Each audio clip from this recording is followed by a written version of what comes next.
어려움에 처한 사람을 구한다는 것은 참 보람 있는 일입니다. 가끔 뉴스에 어려움에 처한 사람을 도와준 뉴스들이 나옵니다. 갑자기 이상하게 움직이는 차를 발견하고 운전자가 의식을 잃은 것을 발견하고 구조했다는 뉴스가 나오기도 하고, 화물트럭에 실은 수많은 병들이 쏟아지는 바람에 차들이 다닐 수가 없게 됐는데, 그 곁을 지나던 사람들이 순식간에 깨진 병들을 치웠다는 뉴스를 보기도 합니다. 이처럼 어려움에 처한 사람들을 도와주는 것을 보면 그래도 이 세상은 참 살만한 세상이구나, 이런 생각이 들기도 합니다. 최근에 전 세계적으로 이상기후가 나타나고 천재지변이 일어나고 있습니다. 지금도 지구 어느 곳에서는 지진이나 폭우나 폭염이 또 산불이 일어나고 있습니다. 우리는 얼마 전에 폭우와 태풍이 얼마나 위험한지 지켜보았습니다. 이번 흰남노 태풍으로 인해서 포항에서는 안타까운 사고가 있었습니다. 지하주차장에 물이 차니까 차를 옮겨 놓으라는 방송을 듣고 지하주차장으로 갔던 사람들이 그만 들이닥친 물로 인해서 빠져나오지 못하는 사고가 있었습니다. 우리나라 국민들의 대부분은 도시에 살고 있습니다. 70% 가까이는 도시에 살고 있을 것입니다. 도시에 살면서 우리는 자연과 좀 떨어져 있다는 은연중에 생각을 합니다. 그리고 한편으로 도시는 안전하다는 생각을 합니다. 그런데 인간이 만든 도시는 그렇게 안전하지 않습니다. 천재지변으로 순식간에 위험에 노출될 수 있습니다. 지난번 수도권에 내린 폭우로 인해서 순식간에 강남 일대가 물에 잠겼고, 그때도 몇 명이 목숨을 잃었습니다. 물이 뿜어져 나오는 맨홀 속에 빨려 들어가기도 했습니다. 이런 안타까운 사건들이 종종 일어납니다. 오늘 본문은 바울 일행이 폭풍 속에서 구조되는 내용입니다. 모든 사람에게 이런 위험한 상황들이 다가올 수 있습니다. 개인이나 아니면 한 국가나 전 세계적으로 위험한 상황에 처할 수 있습니다. 오늘 본문을 통해 우리가 어려움과 또 위험한 상황에서 어떻게 해야 하는지 함께 나누기를 원합니다. 첫째, 우리는 서로를 구해 주어야 합니다. 팔이 안으로 굽는다고 사람은 본능적으로 이기적인 면이 있습니다. 특히 위험한 상황에 처할 때 다른 사람의 생명보다 자기의 생명을 먼저 구하려는 것이 인간의 기본적인 습성입니다. 그럼에도 성도는 서로의 삶을 구해 주어야 합니다.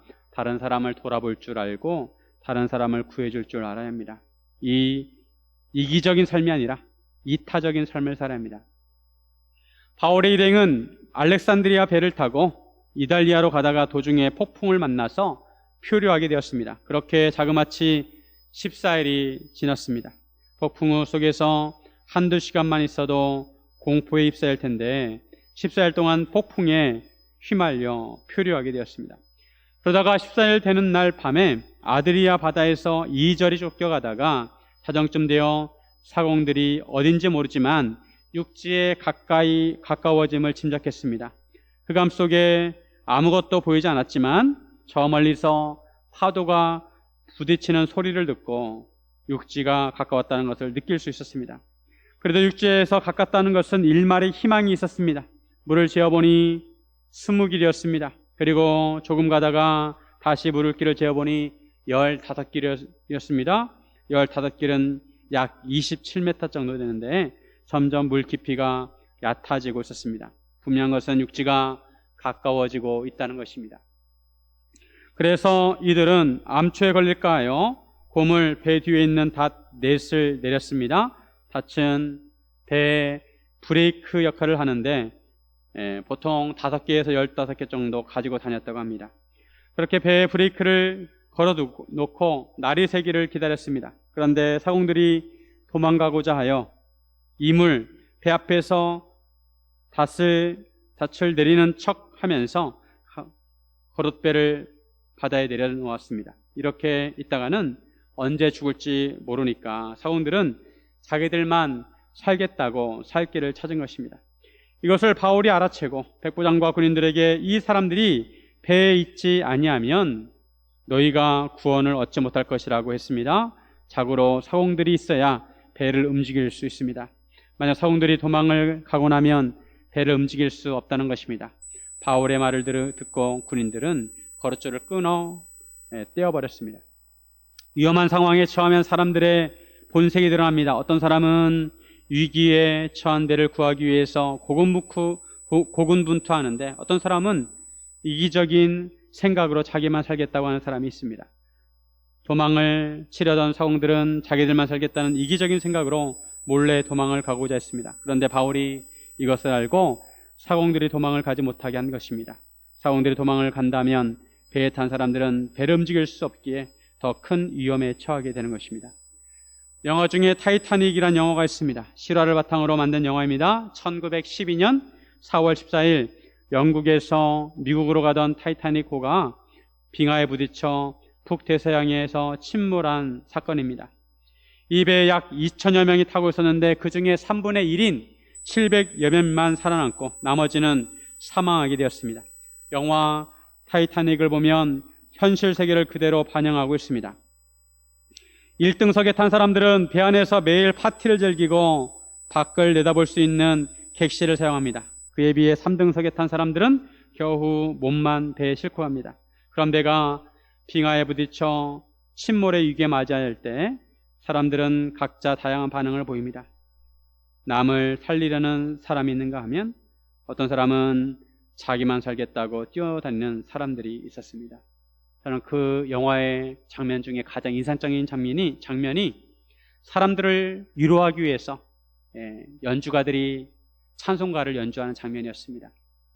배가 곧 침몰하는 위기의 순간에도 그들도 피신을 하려다가 사람들을 위해서 계속 그 자리에서 찬송가를 연주하는 모습이 지금도 가장 인상이 깊습니다. 영화 타이타닉에 보면 여자 주인공인 로즈는 약혼녀였습니다. 로즈와 약혼한 사람은 침몰 위기의 배에서 자기만 살아남으려고 거액의 돈을 들여 작은 거룻배에 몸을 실었습니다. 하지만 남자 주인공인 레오나르도 디카프리오가 역할을 맡은 잭은 마지막까지 로즈를 구하기 위해서 자기를 희생하였습니다. 이 영화는 오래전 일을 보여주고 있는데 우리가 살고 있는 지금 이 시대는 어떨까요? 우리가 지금 살아가고 있는 현실에서도 어떤 사람은 다른 사람을 위해 살아가는 사람이 있는가 하면 자기만 살려고 하는 사람들이 있습니다. 위기의 상황에서 배를 책임져야 하는 사공임에도 자기들만 살겠다고 남몰래 거룻배를 내려놓는 사람들이 있습니다. 만약 배가 나라이고 사공들이 나라를 섬기는 사람들이라면 나라가 위기에 처했을 때 나라를 책임지고 섬기는 사람들이 오늘 본문의 사공들처럼 도망가려고 한다면 큰일입니다. 그 나라는 침몰하게 될 것입니다.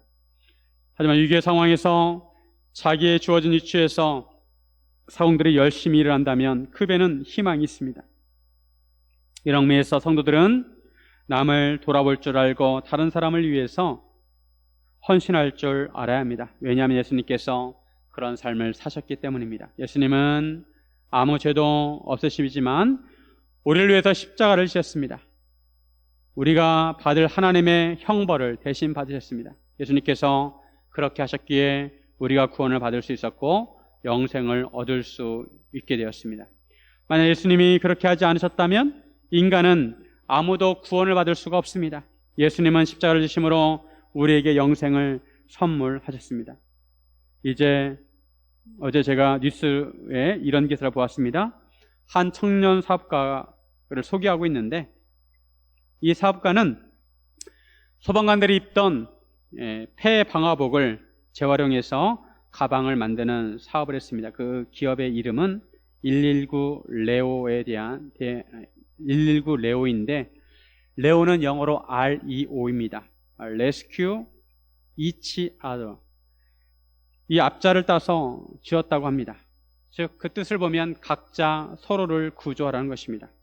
우리 교회 가까이에 소방서가 있는데 사실 화재가 나거나 위험한 일이 생기면 가장 먼저 달려가는 사람들이 소방관들입니다. 소방관들은 위험을 무릅쓰고 불이 난 건물에 들어가서 사람을 구조하고 화재를 진압합니다. 그러면서 소방관들은 많은 위험에 노출되게 됩니다. 무엇보다 소방관들은 위독한 가스에 노출되어서 암에 걸리기도 한다고 합니다.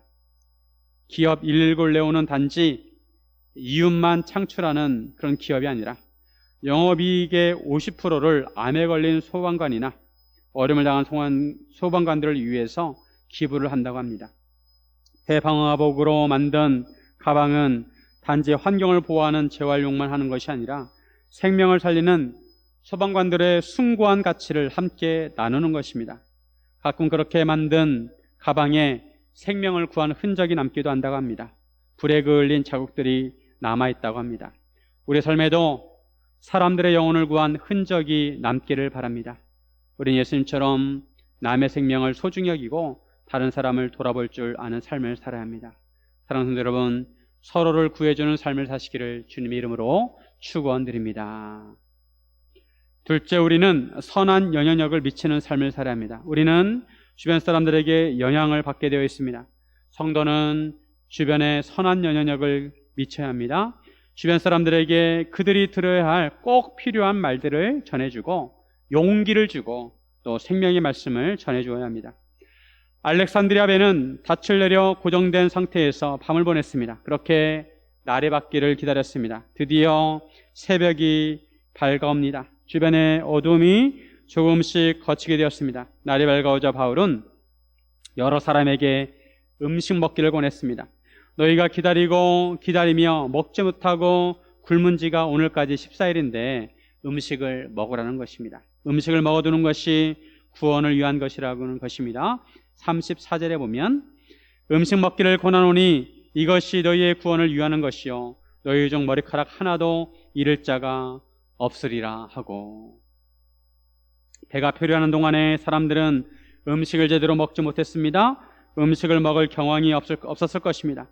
폭풍이 잦아들고 배가 어느 섬이나 육지에 안전하게 도착하기를 바라는 마음에서 기다리다가 하루 이틀 굶게 되고 먹는 둥 마는 둥 그렇게 14일이 지나가게 된 것입니다. 하지만 이제 육지가 가까운 곳에 있다는 것을 짐작하게 되었고 마지막까지 힘을 내야 했습니다. 이런 상황에서 바울은 사람들에게 음식을 먹을 것을 권했습니다.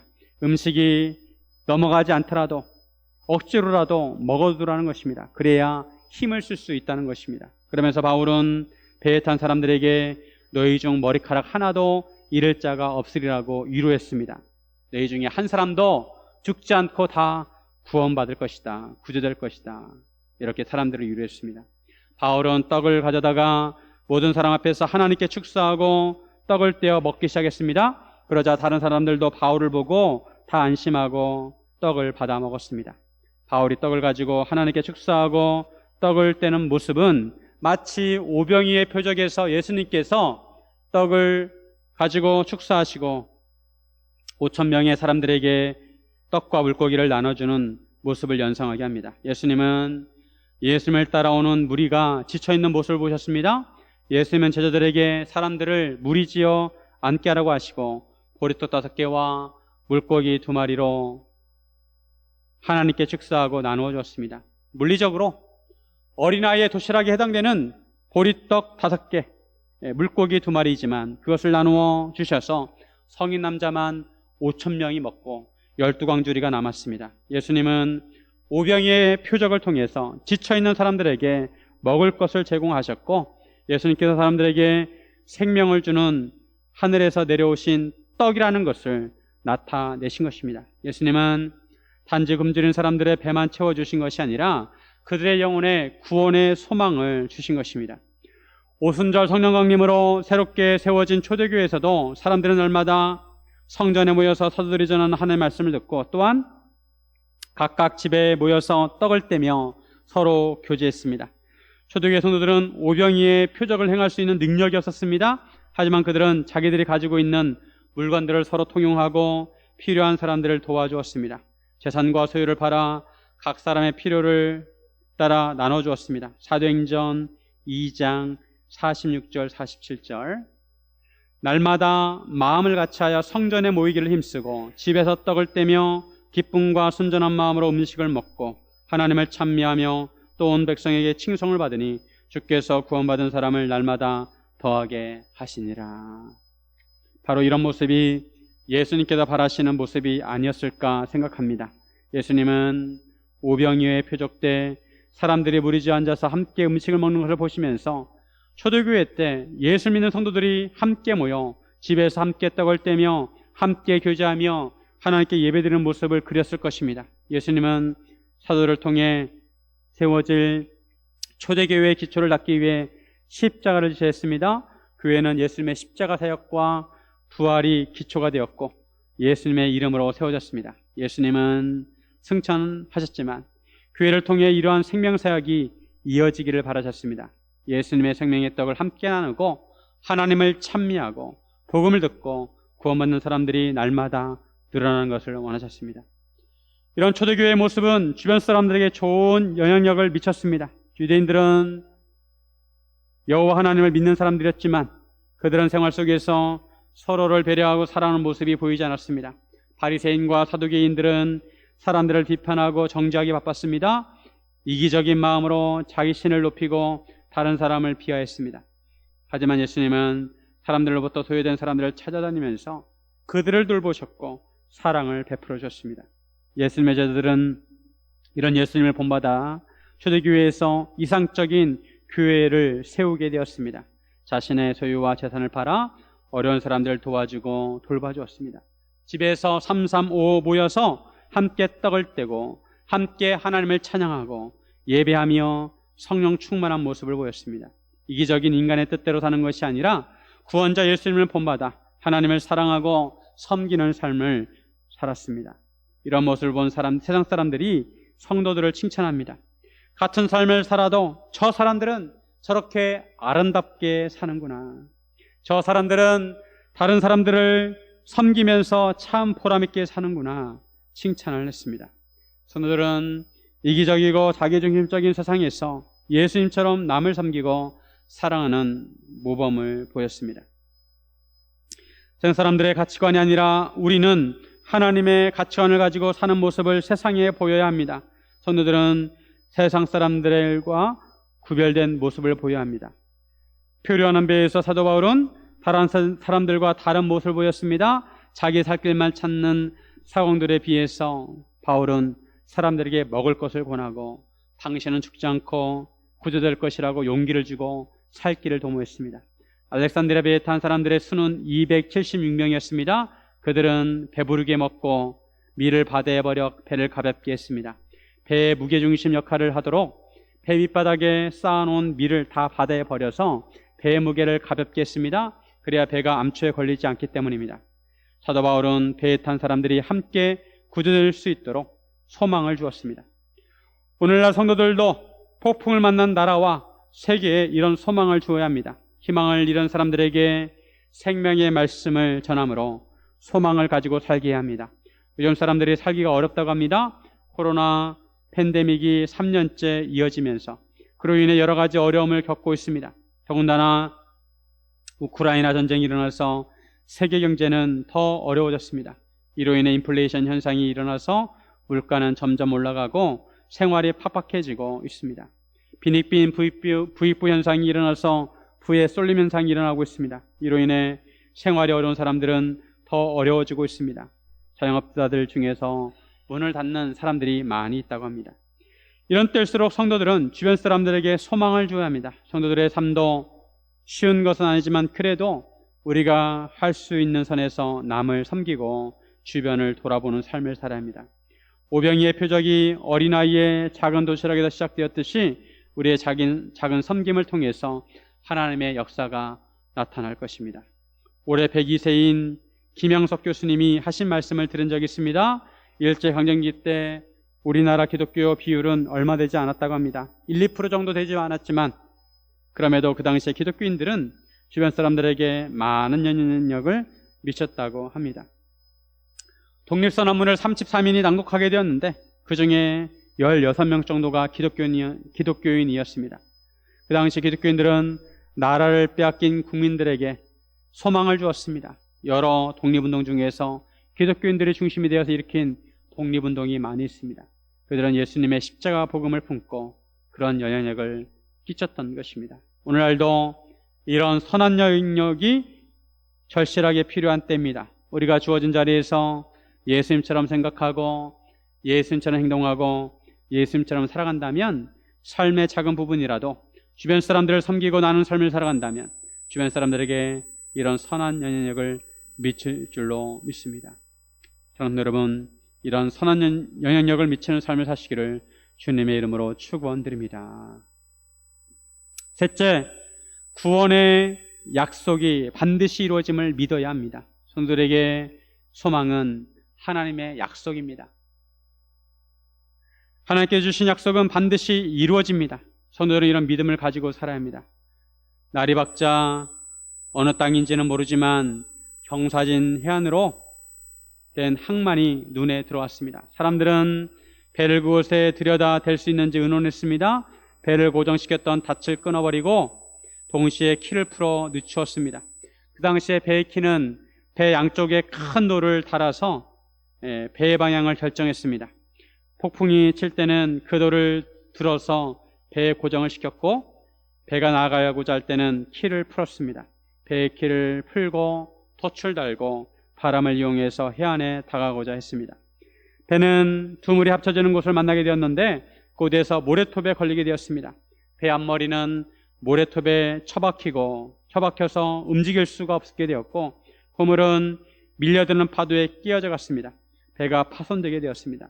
이제 더 이상 배를 이용해서 해안으로 접근할 수가 없게 되었습니다. 상황이 이렇게 되자 군인들은 죄수들이 헤엄쳐 도망을 갈까봐 죄수들을 죽이는 것이 좋다고 했습니다. 만약 죄수가 도망을 가게 되면 그 죄수의 목숨은 그 군인이 대신해야 했습니다. 이것이 로마법이었습니다. 그런 위험을 감수할 바에는 차라리 죄수들을 죽이는 것이 낫다는 것입니다. 하지만 백부장은 바울을 구원하려고 그렇게 하지 못하겠습니다. 백부장은 바울을 신뢰했습니다. 처음에 바울이 항해를 하지 말라고 하였을 때는 귓등으로도 듣지 않았습니다. 백부장은 선장과 선주의 말을 바울의 말보다 더 신뢰했습니다. 하지만 폭풍 중에 바울이 전한 하나님의 말씀과 바울의 행동을 보고 바울을 신뢰하게 되었습니다. 바울은 다른 사람들과 달랐습니다. 그리고 바울이 전한 말 중에 배가 반드시 한 섬에 걸릴 것이라고 하였는데 모든 것이 바울의 말 그대로 되었습니다. 배에서 육지까지 거리가 얼마나 되었는지 모르지만 헤엄을 칠 줄 아는 사람들에게 물에 뛰어내려 먼저 육지에 나가겠습니다. 그리고 남은 사람들은 널조각과 배 물건에 의지해서 나가도록 했습니다. 이렇게 해서 마침내 사람들이 모두 다 구조되게 되었습니다. 바울이 전한 하나님의 말씀대로 한 사람도 잃지 않고 배에 탄 270명이 다 구조받게 되었습니다. 바울은 이것을 확신하고 있었습니다. 왜냐하면 생명의 주관자이신 하나님께서 분명히 그렇게 말씀해 주셨기 때문입니다. 바울은 하나님의 말씀을 확신했습니다. 사도행전 27장 25절과 26절에 보면 그러므로 여러분이여 안심하라. 나는 내게 말씀하신 그대로 되리라고 하나님을 믿노라. 그런즉 우리가 반드시 한 섬에 걸리리라 하더라. 바울은 하나님의 말씀을 전했을 뿐만 아니라 하나님의 말씀을 전적으로 신뢰하는 모습을 보였습니다. 나는 내게 말씀하신 그대로 되리라고 하나님을 믿노라. 성도들이 가져야 할 모습이 바로 이런 모습입니다. 성도들은 하나님의 말씀이 그대로 이루어지는 것을 믿어야 합니다. 하나님의 약속이 그대로 실현되는 것을 믿어야 합니다. 이것이 진정한 믿음입니다. 믿음은 바란 것들의 실상이요 보이지 않는 것들의 증거라고 말씀하고 있습니다. 히브리서 11장 1절에 보면 믿음은 바라는 것들의 실상이요 보이지 않는 것들의 증거니, 믿음은 우리 눈에 보이지 않지만 하나님의 언약이 반드시 이루어질 것을 믿는 것입니다. 하나님의 언약이 확실히 이루어지는 것을 믿는 사람은 인내할 줄 압니다. 어려운 일이 있어도 참을 줄 압니다. 로마서 8장 24절과 25절에 보면 우리가 소망으로 구원을 얻었음에 보이는 소망이 소망이 아니니 보는 것을 누가 바라리요. 만일 우리가 보지 못하는 것을 바라면 참음으로 기다릴지니라. 아무도 보는 것을 바라는 사람은 없다는 것입니다. 눈에 보이는 것은, 내 눈에 보이는 것을 누가 바라겠습니까? 소망은 눈에 보이지 않는 것을 바라는 것입니다. 소망은 아직 이루어지지 않은 것을 바라는 것입니다. 이것이 소망입니다. 이런 소망을 가진 사람들은 비록 눈에 보이지 않는다더라도 참음으로 기다려야 합니다. 지구는 너무 커서 우리가 한눈에 지구를 다 볼 수가 없습니다. 그래서 사람들은 지구가 어떻게 생겼을까 상상을 합니다. 어떤 사람은 지구가 네모나게 생겼다고 생각합니다. 왜냐하면 우리 눈에는 평야도 평평하고 바다도 평평하게 보이기 때문입니다. 그래서 지구가 네모나게 생겼다고 믿는 사람들은 바다 멀리 나가면 낭떠러지가 있다고 생각합니다. 바다로 너무 멀리 나가면 낭떠러지로 떨어질 수 있다는 것입니다. 지구가 네모나게 생겼다고 믿는 사람들은 먼 바다를 나갈수록 두려움에 빠지게 됩니다. 왜냐하면 언제 낭떠러지가 나타날지 모르기 때문입니다. 놀랍게도 요즘도 지구가 네모나게 생겼다고 믿는 사람들이 있습니다. 미국의 유명한 농구 선수인 샤킬 오닐이라는 사람은 지금도 지구가 평평하다고 믿는다고 주장하고 있습니다. 여러분은 어떻게 생각하십니까? 샤킬 오닐은 자기 눈에는 자기가 본 지금까지 경험으로는 지구가 둥근 것이 아니라 평평하다는 것입니다. 그래서 어떤 사람이 인공위성에서 찍은 지구의 사진을 올려놓았습니다. 그리고 달에 비친 지구의 그림자도 곡선입니다. 우리 눈에는 평평하게 보이지만 지구가 너무 커서 둥근 지구의 한 부분을 볼 때 그것이 평평하게 보이는 것입니다. 지구가 둥글게 생겼다고 믿는 사람들은 배를 타고 바다를 항해하면 지구를 한 바퀴 돌 수 있다고 믿습니다.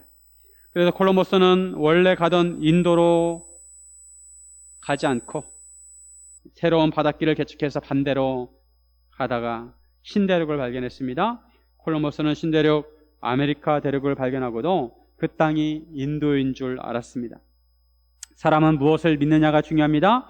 무엇을 믿는 것은 자유이지만 어떤 믿음을 가지고 있느냐에 따라서 삶의 결말이 달라집니다.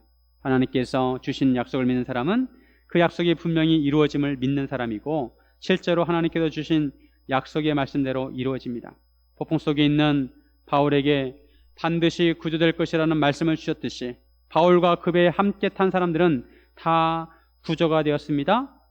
그리고 크신 하나님의 구원의 역사를 볼 때도 아브라함은 예수님의 때를 보고 즐거워했습니다. 요한복음 8장 56절에 보면 너희 조상 아브라함은 나의 때 볼 것을 즐거워하다가 보고 기뻐하였느니라. 이 말씀은 예수님께서 하신 말씀입니다. 아브라함과 예수님의 때는 시간적 간격이 있습니다. 아브라함은 물리적으로 예수님을 두 눈으로 볼 수가 없었습니다. 그럼에도 아브라함은 믿음으로 예수님의 때를 보았습니다. 구원자이신 예수님께서 이 땅에 반드시 오시는 것을 믿고 그 때를 믿음으로 보고 즐거워하고 기뻐했다는 것입니다. 지금 우리들에게 필요한 믿음이 이런 믿음입니다. 우리는 사도 바울처럼 우리가 우리 현실에서 겪고 있는 폭풍 속에서 구조될 것을 믿는 동시에 아브라함처럼 언젠가는 예수님께서 다시 오셔서 구원을 완성하실 것을 믿어야 합니다. 근시안적으로도 하나님의 언약을 믿어야 되고 원시적으로도 하나님의 약속을 믿어야 합니다. 우리가 꼭 기억해야 하는 약속의 말씀이 있습니다. 마가복음 16장 16절. 믿고 세례를 받는 사람은 구원을 얻을 것이요 믿지 않는 사람은 정죄를 받으리라. 믿고 세례를 받는 사람은 구원을 받을 것입니다. 우리는 예수님을 끝까지 믿어야 합니다. 그러면 구원을 이룰 것입니다. 사랑하는 여러분, 하나님의 약속이 반드시 이루어짐을 믿으시기를 주님의 이름으로 축원드립니다. 함께 기도하겠습니다.